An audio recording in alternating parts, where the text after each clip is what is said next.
Everyone, this is Akshita. I am teaching class 9 physics, chapter 4 is matter pure.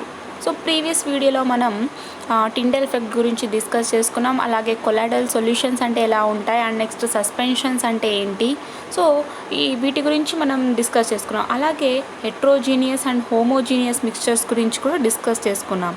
So ఇప్పుడు మనం table 3ని చూస్తున్నాం, properties of suspension and colloids. So ఇక్కడ మనం previous వీడియోలో ముందుగానే suspensions and colloids గురించి discuss చేసుకున్నాం కదా. ఇందులో వీటి యొక్క ప్రాపర్టీస్ గురించి ఏమి ఇచ్చారో చూద్దాం. Suspensions are heterogeneous mixtures and next colloid is a heterogeneous mixture. ఇక్కడ సస్పెన్షన్స్ కావచ్చు లేదా కొలాయిడ్స్ కావచ్చు, ఇవి రెండు కూడా ఏంటి అంటే హెట్రోజీనియస్ మిక్స్చర్ అన్నమాట. సో ఇక్కడ ఈ పార్టికల్స్ ఎలా ఉంటాయి, at the bottom settle down అయిపోతాయి. సో వీటిని మనం ఏమంటాం అంటే యూనిఫామ్గా డిస్ట్రిబ్యూట్ కావన్నమాట. ఇటువంటి మిక్చర్స్ని మనం ఏమంటాం heterogeneous mixtures. The particles of suspensions can be seen with naked eye. ఇక్కడ ఈ సస్పెన్షన్స్లో ఉన్నటువంటి పార్టికల్స్ ఉంటాయి కదా, వాటిని మనం నేరుగా చూడగలము.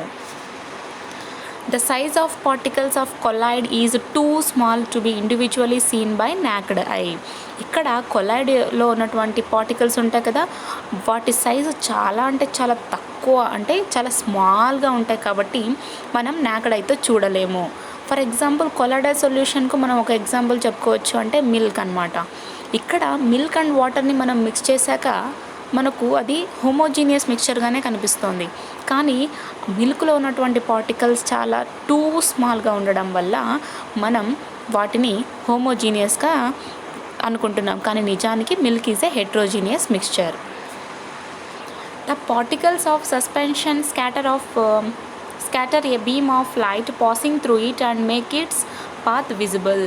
సో ఇప్పుడు మనం ఈ సస్పెన్షన్స్లో పార్టికల్స్ ఉంటాయి కదా, సో ఈ పార్టికల్స్ బీమ్ ఆఫ్ లైట్ని స్కాటర్ చేయగలం అనమాట. అంటే ఎప్పుడైతే దీని గుండా మనం బీమ్ ఆఫ్ లైట్ని పాస్ చేస్తామో అప్పుడు ఆ పాత్ ఆఫ్ లైట్ అనేది మనకు విజిబుల్గా ఉంటుంది. Colloids are big enough to scatter a beam of light passing through it which makes its path visible. ఇక్కడ కొలాయిడ్స్లో వచ్చేసి scatter a beam of light అనేది చాలా ఎక్కువగా జరుగుతుంది అనమాట. అంటే ఇక్కడ మనకు పాత్ విజిబుల్ ఎలా ఉంటుంది, చాలా క్లియర్గా కనిపిస్తూ ఉంటుంది. The solute particle settle down when a kept and disturbed. అంటే ఈ మిక్చర్స్లో ఇటువంటి suspension mixtures it is a heterogeneous of course. So ఇంకా ఏం చెప్పుకుంటున్నాము, ఇందులో ఉన్నటువంటి పార్టికల్స్ ఉంటాయి కదా, అది కూడా సొల్యూట్ పార్టికల్స్. ఈ సొల్యూట్ పార్టికల్స్ అనేవి మనం కదల్చకుండా పెట్టేస్తే కింద సెటిల్ డౌన్ అయిపోతాయి అన్నమాట బాటంలో. When the particles settle down, the suspension breaks and it does not scatter light anymore. So ఇక్కడ వచ్చేసి ఎప్పుడైతే పార్టికల్స్ అనేవి కింద అడుగు బాగాన ఉండిపోతాయో అక్కడ సస్పెన్షన్ అనేది బ్రేక్ అయిపోతుంది. అంటే ఇప్పుడు మనం స్కాటర్ అనే బీమ్ ఆఫ్ లైట్ని పంపిస్తే స్కాటర్ అవ్వదు. సో అదే చెప్తున్నారు, when the particle settle down the suspension breaks and it does not scatter light anymore. లైట్ని స్కాటర్ చేయలేదు. They don't settle down when the suspension is left undisturbed, that is colloid is quite stable. So ఎప్పుడైతే సస్పెన్షన్ని మనం కదల్చకుండా పెట్టేస్తామో అప్పుడు settle down కాకుండా ఉంటాయంట. దాన్నే మనం ఏమంటున్నాం, అప్పుడు కొలాయిడ్ వచ్చేసి స్టేబుల్గా ఉంది అని చెప్తున్నాం. Suspension is unstable. The components can be separated from the mixture by the process of filtration or decantation. ఇక్కడ సస్పెన్షన్ అనేది అన్స్టేబుల్గా ఉంటుంది, స్టేబుల్గా అయితే ఉండదు. అలాగే ఇందులో ఉన్నటువంటి మిక్స్చర్స్లో ఉన్నటువంటి కాంపోనెంట్స్ ఉంటాయి కదా, వీటిని మనం సపరేట్ చేయవచ్చు. ఏ ప్రాసెస్ యూజ్ చేసి, ఫిల్ట్రేషన్ లేదా డికెంటేషన్ ప్రాసెస్ యూజ్ చేసి ఈ మిక్స్చర్స్లో ఉన్నటువంటి కాంపోనెంట్స్ని మనం సపరేట్ చేయొచ్చు.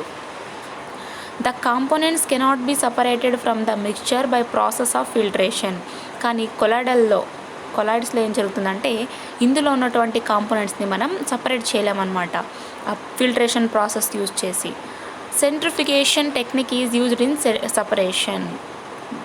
కాంపోనెంట్స్ని సపరేషన్ చేయాలనుకుంటే సెంట్రిఫికేషన్ టెక్నిక్ని వాడాలి. సో ఇదన్నమాట centrification, it is a device అన్నమాట. సో ఈ టెక్నిక్ వాడినట్టయితే మనం కొలాయిడ్స్ని సపరేట్ చేయొచ్చు, అంటే అందులో ఉన్నటువంటి కాంపోనెంట్స్ని సపరేట్ చేయొచ్చు.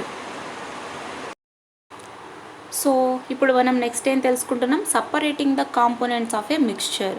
ఇప్పుడు మిక్స్చర్లో ఉన్నటువంటి కాంపోనెంట్స్ని సపరేటింగ్ అంటే విడదీయడాన్ని ఏ విధంగా చేస్తారో చూద్దాం.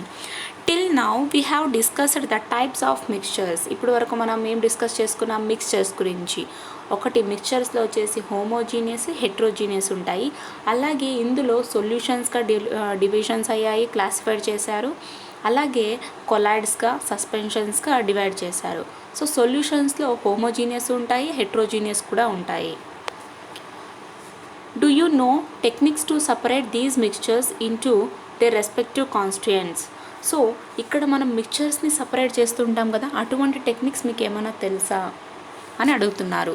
ఇందాక మనం సెంట్రిఫికేషన్ టెక్నిక్ని యూజ్ చేసాం. దేనికి? హెట్రోజీనియస్, అది కూడా కొలాయిడ్స్ని సపరేట్ చేయడానికి, అందులో ఉన్నటువంటి కాంపోనెంట్స్ని సపరేట్ చేయడానికి సెంట్రిఫికేషన్ టెక్నిక్ని యూజ్ చేస్తాం. ఆ విధంగా ఇంకా ఏమైనా టెక్నిక్స్ మీకు తెలుసా అని అడుగుతున్నారు. Usually heterogeneous mixtures can be separated into their respective constituents by simple physical methods like, ఇక్కడ ఏమంటున్నారంటే మామూలుగా అయితే జనరల్గా హెట్రోజీనియస్ మిక్స్చర్స్ని సపరేట్ చేయాలి అనుకుంటే సింపుల్ ఫిజికల్ మెథడ్స్ యూజ్ చేస్తామంట. అంటే ఫిజికల్ మెథడ్స్ ఏవే ఉన్నాయో చూద్దాం ఇప్పుడు. Hand picking, sieving, filtration, etc. as we use in our day-to-day life. Hand picking అంటే ఫర్ ఎగ్జాంపుల్ మీరు రైస్ కుక్ చేయాలంటే ఫస్ట్ బియ్యాన్ని బియ్యం లోపల ఏమైనా రాళ్ళు ఉన్నాయేమో అని చెప్పి చూస్తూ ఉంటారు. ఒకవేళ బియ్యంలో ఏదైనా అక్కడక్కడ రాళ్ళు కనిపిస్తే మీరు దాన్ని తీసి పారేస్తుంటారు, అంటే హ్యాండ్ పికింగ్ అనమాట. అండ్ నెక్స్ట్ సీవింగ్, వడకట్టడం. అలాగే ఫిల్ట్రేషన్, సో ఇది కూడా ఫిల్టర్ చేయడం అనమాట. సో ఈ విధంగా ఇటువంటి ఫిజికల్ మెథడ్స్ని మనం యూజ్ చేస్తూ ఉంటాం మన డైలీ లైఫ్లో. Sometimes special techniques have to be used for the separation of the components of mixture. కొన్నిసార్లు ఈ ఫిజికల్ మెథడ్స్ కాకుండా స్పెషల్ టెక్నిక్స్ని కూడా యూజ్ చేస్తూ ఉంటాం. వేటిని? ఈ మిక్చర్స్లో ఉన్నటువంటి కాంపోనెంట్స్ని సపరేట్ చేయడానికి. We have learnt in class 6 how to separate mixtures in various ways like flotation, filtration, crystallization, chromatography, etc. Let us see more. అంటే ప్రీవియస్ క్లాస్లో 6th క్లాస్లోనే, ప్రజెంట్ మీరు 9th క్లాస్, 6th క్లాస్లోనే మీకు ఈ ప్రాసెస్ గురించి వచ్చాయి. ఏవి అంటే సపరేట్ చేసేటువంటి టెక్నిక్స్, ఫ్లోటేషన్ అవ్వచ్చు, ఫిల్ట్రేషను, క్రిస్టలైజేషను, క్రోమటోగ్రఫీ, ఇవన్నీ సపరేట్ చేయడానికి, మిక్చర్స్ని సపరేట్ చేయడానికి ఉన్నటువంటి టెక్నిక్స్ అన్నమాట. సో వీటి గురించి మనం ఇప్పుడు ఇంకా డీటెయిల్గా తెలుసుకుందాం. సో సబ్మిలేషన్ ఇచ్చారు. Activity 6, separation of mixtures by sublimation. ఇప్పుడు ఒక ప్రాసెస్ ఇచ్చారు. ఆ టెక్నిక్ ఏంటి అంటే మిక్చర్స్ని మనం సపరేట్ చేస్తున్నాం. దేన్ని యూజ్ చేసి? సబ్మిలేషన్ని యూజ్ చేసి. సరే, ఈ సబ్మిలేషన్ అంటే ఏంటి, ఇందులో ప్రాసెస్ ఎలా ఉంటుందో చూద్దాం. సో ఇక్కడ మనకు ఒక ఫిగర్ ఇచ్చారు. కొనికల్ ఫస్ట్ చైనా డిష్ తీసుకున్నారు. And next mixture of ammonium chloride and salt ఉంది దానిలో. తర్వాత దాన్ని హీట్ చేశాక మనకు సాలిడిఫైడ్ అమోనియం క్లోరైడ్ అనేది ఈ ఎడ్జ్న కనిపిస్తోంది. సో అండ్ నెక్స్ట్ కాటన్ ప్లగ్తో దాన్ని క్లోజ్ చేసేసారు. సో ఈ విధంగా మనం ఫిగర్ని కన్సిడర్ చేసుకొని ఇన్ని మాట్లాడుకున్నాం. సో ఇప్పుడు నెక్స్ట్ మనం ప్రాసెస్లోకి వెళ్ళిపోదాం. ఈ ఫిగర్ 9 ఏం చూపిస్తోంది? అమోనియం క్లోరైడ్ అలాగే సాల్ట్ని సపరేట్ చేస్తూ ఉంది. Take 1 tablespoon of common salt, 1 tablespoon of ammonium chloride and mix them. ఇప్పుడు 1 tablespoon కామన్ సాల్ట్ని అలాగే ఇంకొక టేబుల్ స్పూన్ అమోనియం క్లోరైడ్ని తీసుకుని ఇవి రెండింటిని కలపాలి. Is the mixture heterogeneous? ఇప్పుడు మనం రెండు కలిపేసాం కదా, అది హెట్రోజీనియసా కాదా? గివ్ రీజన్స్ అని అడుగుతున్నారు. అంటే ఇప్పుడు మనం అమోనియం క్లోరైడ్ని, సాల్ట్ని మిక్స్ చేసేసాం. అంటే ఇందులో ఉన్నటువంటి పార్టికల్స్ మైన్యూట్ పార్టికల్స్ అయి ఉంటే మనకి హోమోజీనియస్లా కనిపిస్తుంది. సో ఒకవేళ ఇందులో ఉన్నటువంటి పార్టికల్స్ టూ స్మాల్ కాకుండా ఉన్నట్టయితే హెట్రోజీనియస్గా కన్సిడర్ చేసుకుంటాం. సరే, ఇక్కడ ఫుల్లీగా మిక్స్డ్ అయినాయా లేదా అని చెప్పి మనకు ప్రాసెస్ ద్వారా తెలుస్తోంది. How do we separate the salt and ammonium chloride? ఇప్పుడు యాక్చువల్గా అవి రెండు పౌడర్ కంటెంట్లో ఉంటాయి. సో సాల్ట్ వచ్చేసి మనకు కొద్దిగా సాయిలీ కంటెంట్గా ఉంటుంది, అంటే ఇసుక మాదిరిగా ఉంటుంటుంది. సో ఇక్కడ అమోనియం క్లోరైడ్ యూజ్ చేసాం. వాటిని ఎలా మనం విడదీయాలి ఇప్పుడు దాన్నే చూద్దాం. Take the mixture in a China dish. ఇప్పుడు ఒక చైనా డిష్ తీసుకొని ఇందులో మనం సాల్ట్ని అలాగే అమోనియం క్లోరైడ్ని మిక్స్ చేసేసుకున్నాం కదా, ఆ మిక్చర్ని ఈ చైనా డిష్లోకి వేసుకోవాలి. Take a glass funnel which is big enough to cover the dish. So ఇప్పుడు మనం గ్లాస్ ఫనల్ని తీసుకోవాలి. అంటే ఈ గ్లాస్ ఫనల్ ఎలా ఉండాలంటే మనం తీసుకున్నటువంటి చైనా డిష్ని మొత్తం కవర్ చేసేలా ఉండాలి. అంత పెద్దది తీసుకోవాలి గ్లాస్ ఫనల్ని. Plug the mouth of the funnel with cotton. ఇప్పుడు ఆ ఫనల్ ఉంటుంది కదా, గ్లాస్ ఫనల్ యొక్క ఓపెనింగ్ ఉంటుంది కదా, సో దాన్ని ఏం చేయాలి, కాటన్తో దాన్ని క్లోజ్ చేసేయాలి. And invert it over the dish has shown in figure 9. సో ఈ విధంగా ఈ ఫిగర్లో చూపించినటువంటి విధంగా ఇక్కడ మనం ఎండ్లో కాటన్ని పెట్టేసాం. అలాగే ఇది ఒక చైనా డిష్. సో ఇది మొత్తం కవర్ అయ్యేలాగా మనం ఈ గ్లాస్ ఫనల్ని తీసుకున్నాం. ఈ విధంగా మొత్తం మనం సెట్ చేసుకోవాలి. Keep the dish on the stand of stove and heat for some time. ఇప్పుడు ఆ డిష్ని, చైనా డిష్ ఉంటుంది కదా, ఆ డిష్ని మనం స్టవ్ మీద పెట్టి కొద్దిసేపు హీట్ చేయాలి. And observe the walls of the funnel. ఇప్పుడు మనం ఫనల్ వాల్స్ ఉంటాయి కదా, సో వాటి దగ్గర అబ్జర్వ్ చేసినట్టయితే initially you find vapours of ammonium chloride and then solidified ammonium chloride and the walls of the funnel. స్టార్టింగ్లో మీరు అబ్జర్వేషన్లో ఏం తెలుస్తుందంటే వేపర్స్ రావడం చూస్తారు. ఇవి అమోనియం క్లోరైడ్ యొక్క వేపర్స్ అనమాట. సో తర్వాత ఆ ఫనల్ వాల్స్ ఉంటాయి కదా, అప్పుడు సాలిడ్గా ఈ వేపర్ మొత్తం వాటికి అంటుకుంటుంది. ఎందుకంటే అక్కడ పోవడానికి ఛాన్స్ లేకుండా మనం ఏం చేసాం, కాటన్ని పెట్టాం. సో ఆ వేపర్ ఆ వాల్స్ దగ్గర ఉండిపోయి సాలిడ్గా మారుతుంది అనమాట. Try it for mixtures that have camphor or naphthalene. So ఇటువంటి ప్రాసెస్నే అనదర్ మిక్స్చర్ తీసుకుంటున్నాం. ఏంటి అంటే క్యాంపర్ అంటే కర్పూరం, నాప్థలిన్ అంటే మనం బట్టల్లో స్మెల్ రాకూడదు అని చెప్పి నాప్థలిన్ బాల్స్ పెడుతూ ఉంటాం. ఇటువంటివి అనమాట. ఈ విధంగా ఇటువంటి మిక్స్చర్స్ని యూజ్ చేసి ఇటువంటి ఎక్స్పెరిమెంట్స్ని ఏం చెప్పమంటున్నారు, కంటిన్యూ చేయమంటున్నారు. And next evaporation process use చేసుకొని మనం ఏం చేస్తున్నాం చూద్దాం. Activity 7 process of evaporation of water యొక్క ఎవాపరేషన్ ప్రాసెస్ ఏంటో చూద్దాం. సో ఇక్కడ ఫిగర్ 10 మనకు ఎవాపరేషన్ ఆఫ్ వాటర్ గురించి చెప్తోంది. సో ఇప్పుడు మనం ఒక బీకర్ తీసుకొని అందులో వాటర్ని ఫిల్ చేసాము. అండ్ దెన్ ఒక వాచ్ గ్లాస్ పెట్టేసాము, అందులో ఇంక్ ఉంది. సరే, ఇప్పుడు ఏం జరుగుతుందో ప్రాసెస్ చూద్దాం. Take A beaker and fill it to half it's volume with water. ఇప్పుడు ఒక బీకర్ తీసుకొని అందులో హాఫ్ వరకు, ఆ బీకర్కు హాఫ్ వరకు వాటర్తో ఫిల్ చేయాలి. Keep a watch glass on the mouth of the beaker. ఇప్పుడు ఆ బీకర్ పైన మనం ఏం చేయాలంటే ఒక వాచ్ గ్లాస్ని పెట్టాలి. ఇందాక మనం ఫిగర్ చూసాం కదా, వాచ్ గ్లాస్ పెట్టారని చెప్పి, ఆ విధంగా. Put few drops of ink on the watch glass. ఇప్పుడు బీకర్ పైన మనం వాచ్ గ్లాస్ని పెట్టాము. ఆ వాచ్ గ్లాస్ పైన కొన్ని డ్రాప్స్ ఆఫ్ ఇంక్ని వేయాలన్నమాట.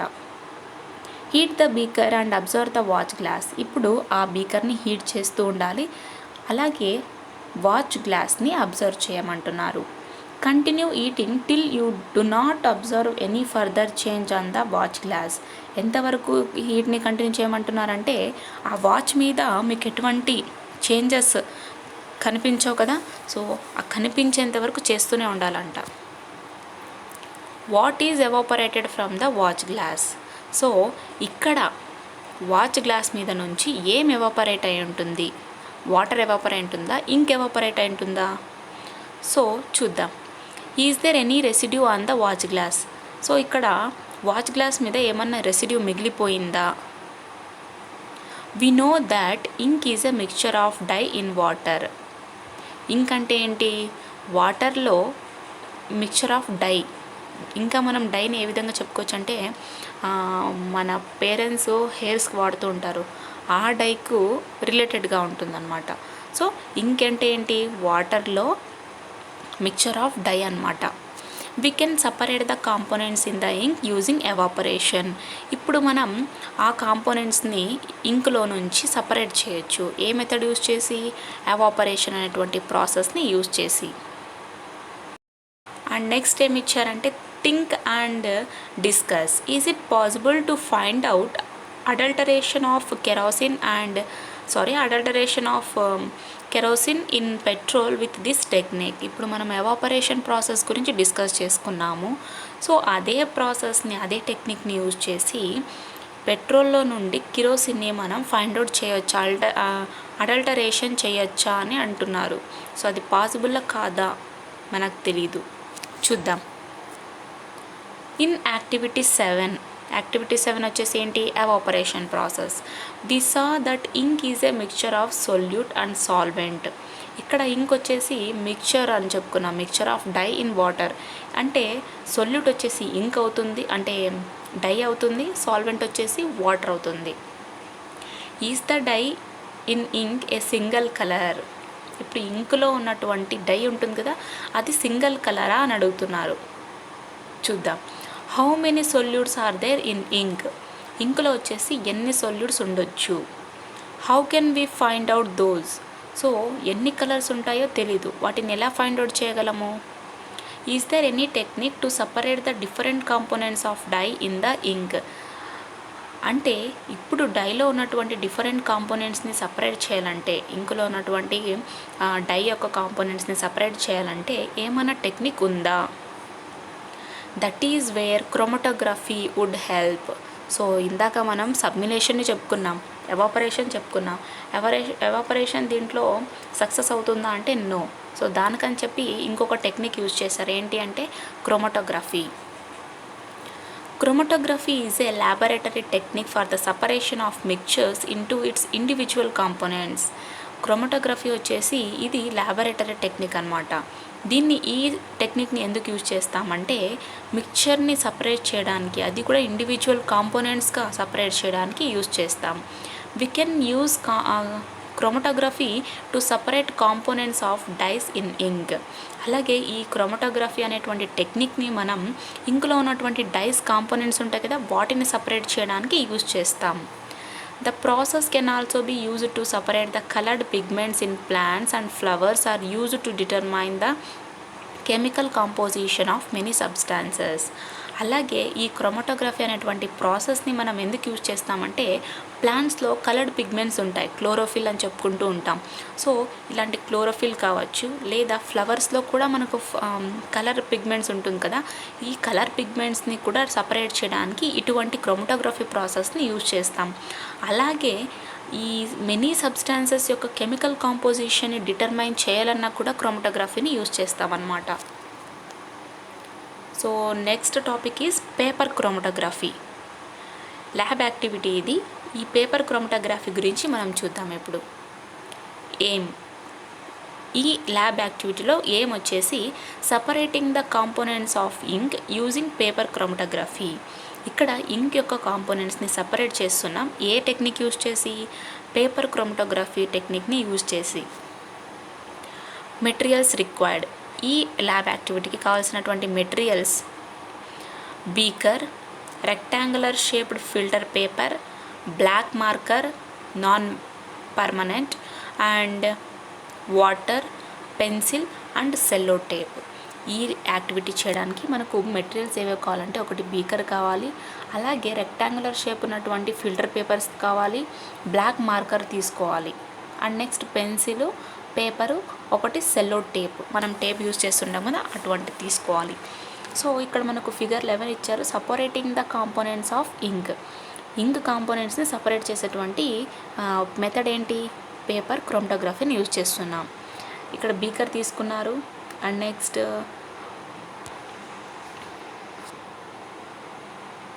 ఇక్కడ ఒక రెక్టాంగులర్ షేప్డ్ కలిగినటువంటి పేపర్ తీసుకున్నారు, ఫిల్టర్ పేపర్ అది కూడా. అలాగే మార్క్ చేశారు చూడండి ఇక్కడ, అండ్ దెన్ ఒక పెన్సిల్ పెట్టేసి సెల్లో టేప్ వేసి క్లోజ్ చేశారు. So it is the beaker.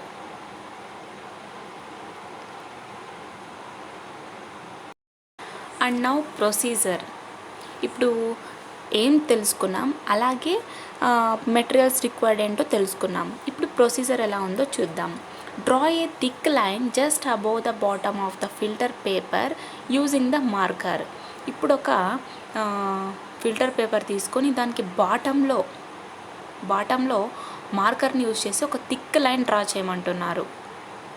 Pour a small amount of water in the beaker and hang the paper strip with the help of pencil and tape in such a way that it should just touch the surface of water as shown in figure 11. ఇప్పుడు ఆ బీకర్లోకి కొన్ని water వేసి pencil tape సహాయంతో paper స్ట్రిప్ని young చేయాలన్నమాట. ఇందాక మనం ఫిగర్ని చూసాం కదా, ఆ విధంగానే మనం యాజ్ ఇట్ ఈజ్గా బీకర్లో వాటర్ సగం వరకు, అంటే సగం కాకుండా జస్ట్ స్మాల్ క్వాంటిటీ తీసుకొని పేపర్ స్ట్రిప్ని హ్యాంగ్ చేయాలి. ఇక్కడ పేపర్ స్ట్రిప్ని హ్యాంగ్ చేయాలంటే మనం ఎవరెవరి హెల్ప్ తీసుకున్నాం, పెన్సిల్ అండ్ టేప్ హెల్ప్ తీసుకొని పేపర్ స్ట్రిప్ని హ్యాంగ్ చేసాం. సో ఏం చేయాలి ఇప్పుడు, అది జస్ట్ ఆ paper strip just surface of water ఉంటుంది కదా, దాన్ని మాత్రమే టచ్ చేసే విధంగా పెట్టాలి. Make sure that the ink line or marker does not touch the water. So ఏం చెప్తున్నారు ఇక్కడ, ఆ ఇంక్ లైన్ మనం గీసినటువంటి మార్కర్ లైన్ ఉంటుంది కదా, అది మాత్రం వాటర్కు టచ్ కాకూడదు, దాని కింద ఉన్నటువంటి పేపర్ టచ్ అవ్వచ్చు. Allow the water to move of the paper for 5 minutes and then remove the strip from water, let it dry. ఇప్పుడు ఆ వాటర్ వచ్చేసి ఆ పేపర్ వరకు మూవ్ అయ్యేంత వరకు 5 minutes వరకు వదిలేసేయాలి. తర్వాత ఆ స్ట్రిప్ని మనం బయటికి తీసేసేయాలి వాటర్ నుంచి. సో అలా తీసేస్తే ఆ పేపర్ వెట్ అయిపోయి ఉంటుంది కాబట్టి డ్రై అయ్యేంత వరకు వెయిట్ చేయాలి. What colours did you observe in the black ink sample. ఇప్పుడు మనం పేపర్ బాటంలో వాటర్లోకి ముంచాం, అంటే వాటర్ సర్ఫేస్కు కొద్దిగా పైన మార్క్ లైన్ వేసాం. ఇప్పుడు మనం వాటర్ని 5 minutes వరకు ముంచామంటే ఆటోమేటిక్గా పేపర్ ఏం చేసి ఉంటుంది, వాటర్ని అబ్జర్వ్ చేసుకొని ఉంటుంది. సో అక్కడ మనం లైన్ని డ్రా చేసి ఉంటాం కదా, ఆ లైన్కు కూడా వాటర్ అనేది అబ్జర్వ్ చేసుకొని ఉంటుంది, అంటే ఇంక్ అబ్జర్వ్ చేసుకొని ఉంటుంది కదా వాటర్. సో వెట్ అయిపోయి ఉంటుంది, మనం డ్రై అవ్వడానికి ఛాన్స్ ఇచ్చాము. ఇప్పుడు మనకు ఎన్ని కలర్స్ కనిపించవచ్చు చూద్దాం. Take 2 more paper strips and markers as samples and do the experiment. So ఇలాగే ఇంకా కొన్ని పేపర్ స్ట్రిప్స్ తీసుకొని మార్కర్స్ కూడా వేరే ఇతర మార్కర్స్ తీసుకొని ఇటువంటి ఎక్స్పెరిమెంట్ని మళ్ళీ చేయమంటున్నారు. Do the colours అక్కర్ in the same order and in the same location on all samples. ఇప్పుడు మనం ఇదే ఎక్స్పెరిమెంట్ని కంటిన్యూగా చేసినట్టయితే అక్కడ మనకు ఫామ్ అయినటువంటి కలర్స్ అనేవి సేమ్ ఆర్డర్లో ఉంటాయా, అలాగే సేమ్ లొకేషన్లో ఫామ్ అవుతాయా అంటే no. Instead of non permanent marker use a permanent marker. ఇందాక మనం మార్కర్ లైన్ డ్రా చేయడానికి మార్కర్ని వాడాం, అది ఎటువంటి marker, non permanent. So water వేసినట్టయితే వెళ్ళిపోతుంది. కానీ ఇక్కడ ఏం చెప్తున్నారంటే పర్మనెంట్ మార్కర్ని యూజ్ చేయమని చెప్తున్నారు. What will you observe. ఇప్పుడు పర్మనెంట్ మార్కర్ని యూజ్ చేసినట్టయితే ఏం అబ్జర్వ్ చేస్తారో చూద్దాం. Now touch the marker line to water, what will you notice. So ఇప్పుడు మీరు ఆ మార్కర్ లైన్ వేసింటారు, కానీ ఇక్కడ యూజ్ చేసినటువంటి మార్కర్ పర్మనెంట్ మార్కర్ కాబట్టి అక్కడ ఏమవుతుంది, స్ప్రెడ్ అవుతుందా అంటే colour no. Instead of thick line draw a thin line on the paper strip with non permanent marker. Do your results change in each case. So first మనం non permanent తీసాము, thick line గీసి observe చేసాం, తర్వాత permanent marker తీసుకున్నాము, draw చేసాం లైన్ని. Next మళ్ళీ non permanent మార్కర్తో చిన్న లైన్, ఈసారి థిక్ లైన్ కాకుండా చిన్న లైన్ చేసి ఈ ఎక్స్పెరిమెంట్ని చేయమంటున్నారు. సో మనం రెండు దాంట్లో అబ్జర్వ్ చేసినట్టయితే రిజల్ట్స్ అనేవి ఈక్వల్గా రావు. Is chromatography used only to separate components of coloured liquids. అంటే ఇక్కడ మనం యూజ్ చేసినటువంటి క్రోమటోగ్రఫీ వచ్చేసి కేవలం కలర్డ్ లిక్విడ్స్ ఉంటాయి కదా, వాటి యొక్క కాంపోనెంట్స్ని మాత్రమే సపరేట్ చేసిందా, ఇంకేమైనా చేసిందా చూద్దాం. Separation of immiscible and miscible liquids. ఇక్కడ లిక్విడ్స్లో వచ్చేసి మిసిబుల్ అండ్ ఇమిసిబుల్ లిక్విడ్స్ని సపరేషన్ ఎలా చేస్తున్నారో చూద్దాం. A liquid is said to be miscible if it dissolve completely in another liquid. ఒక లిక్విడ్ని మనం మిసిబుల్ అని ఎప్పుడు అంటామంటే ఇది ఇంకొక లిక్విడ్లో డిజాల్వ్ అవ్వాలి, కంప్లీట్గా డిజాల్వ్ అనేటైతే అటువంటి లిక్విడ్ని మనం మిసిబుల్ లిక్విడ్ అని అంటాం. For example alcohol is miscible in water. Example ఏమి ఇచ్చారంటే వాటర్లో మనం మిక్స్ చేస్తున్నటువంటి ఆల్కహాల్ ఇది మిసిబుల్, అంటే కంప్లీట్గా డిజాల్వ్ అయిపోతుంది. So it is a miscible. Can you give some more examples for miscible liquids. So ఇలాంటివే మిసిబుల్ లిక్విడ్స్కి ఇంకా ఎగ్జాంపుల్స్ ఇవ్వగలరా అని అడుగుతున్నారు. Next, an immiscible liquid is one which doesn't dissolve but forms a layer over another liquid and can be separated easily like oil is immiscible in water.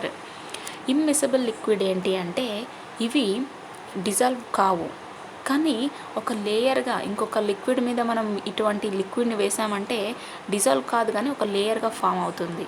Best example ఏంటి అంటే వాటర్లో oil వేసామనుకోండి, oil layer పైన తేలుతూ ఉంటుందన్నమాట. So immiscible అనమాట. Can you name any such liquids from your daily observation? For example మీరు ఆయిల్లో కిరోసిన్ వేసినా అలాగే ఉంటుంది, ఆయిల్లో పెట్రోల్ వేసినా వాటర్లో కిరోసిన్ వేసినా అలానే ఉంటుంది, వాటర్లో పెట్రోల్ వేసినా ఇటువంటి ఎగ్జాంపులే అని చెప్పుకోవచ్చు. Do you know how to separate immiscible liquids? ఇందాక మనం ఇమ్మిసిబుల్ లిక్విడ్స్ గురించి చెప్పుకున్నాం. ఏంటంటే డిజాల్వ్ కావు కానీ ఒక లేయర్గా ఫామ్ అవుతాయి అదర్ లిక్విడ్స్ మీద అని చెప్పుకున్నాం. సో ఇటువంటి ఇమ్మిసిబుల్ లిక్విడ్స్ని మనం ఎలా సపరేట్ చేయగలము? Activity 8. So separation of immiscible liquids. ఇక్కడ సపరేటింగ్ ఫనల్ తీసుకున్నారు. Stop cock, water, kerosene, oil and next separating funnel. You must have seen a mixture of oil and water. మనం ఖచ్చితంగా ఆయిల్ అండ్ వాటర్ మిక్చర్ని చూసింటామంటే పైన లేయర్గా form అవుతూ ఉంటుంది.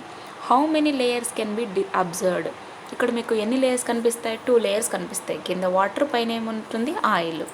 How can you separate the 2 components? ఇప్పుడు మనం వాటర్లో వేసినటువంటి ఆయిల్ని సపరేట్ చేయగలమా? సో ఏం టెక్నిక్ వాడచ్చు ఇక్కడ చూద్దాం.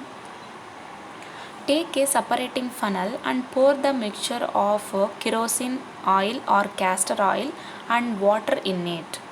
ఇప్పుడు ఒక ఫనల్ తీసుకోవాలంట. ఎటువంటి ఫనల్? సపరేటింగ్ ఫనల్ తీసుకొని అందులో మనం ఆయిల్ని, క్యాస్టర్ ఆయిల్ని లేదా కెరోసిన్ ఆయిల్ని అలాగే వాటర్ని మిక్స్ చేసి అటువంటి మిక్చర్ని ఫెనల్లోకి వేయాలి. Let it stand undisturbed for some time. ఇప్పుడు మనం ఈ సపరేటింగ్ ఫనల్ని కొద్దిసేపు కదిల్చకుండా పెట్టాలన్నమాట. So that separate layers of oil and water are formed.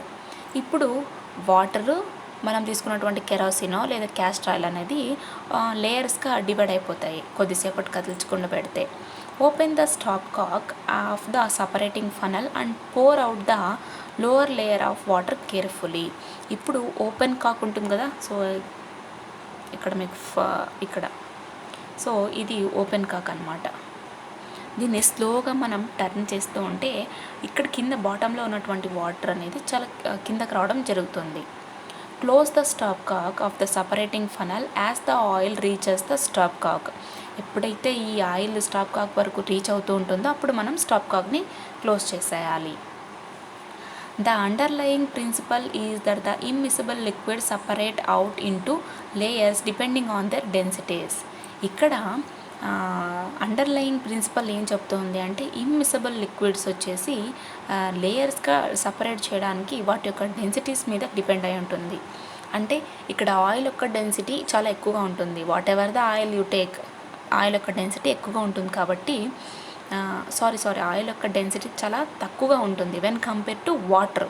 So కాబట్టి డెన్సిటీ చాలా తక్కువ ఉంటుంది కాబట్టి పైన లేయర్గా తేలుతుంది అనమాట.